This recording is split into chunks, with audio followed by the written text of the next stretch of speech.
বিধায়ক মহোদয়, উপস্থিত সমূহ বিশিষ্ট ব্যক্তিসকল, আমাৰ সকলোৰে অতি মৰমৰ ইয়াত উপস্থিত থকা আমাৰ শ্ৰদ্ধাৰ ৰাইজ, সমূহ কৰ্মকৰ্তা, পোনপ্ৰথমতে আপোনালোক সকলোকে পলমকৈ হ'লেও বহাগ বিহুৰ আৰু অসমীয়া নৱবৰ্ষৰ বহুত বহুত মৰম শুভেচ্ছা জ্ঞাপন কৰিছোঁ। খুব ভাল লাগিছে জনাই আহি থাকোঁতে খুব সুন্দৰ পৰিৱেশ, ৰাস্তা খুব ভাল, আৰু ইয়াত আহি আৰু ভাল লাগিছে। ইমান সুন্দৰ পৰিৱেশ, ইমান নিকা জনাই মই যিখিনি জেগা দেখি আহিলোঁ আহি থাকোঁতে খুব ভাল লাগিছে। এটা জোৰদাৰ হাত চাপৰি হ'ব লাগে আৰু খুব সুন্দৰ পৰিৱেশ।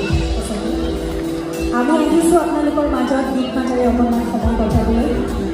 বতৰ যথেষ্ট বেয়া, তথাপিও আপোনালোকে যি সহযোগ দিছে ধন্যবাদ, খুব ভাল পাওঁ। আৰু এইখিনিতে আমাৰ সকলোৰে শ্ৰদ্ধাৰ বিধায়ক মহোদয় ডাঙৰীয়াক আন্তৰিক ধন্যবাদ জ্ঞাপন কৰিছোঁ। ছাৰৰ বাবে এই অনুষ্ঠান সম্ভৱ হৈছে। এটা সুন্দৰ হাত চাপৰি দিলে খুব ভাল পাওঁ।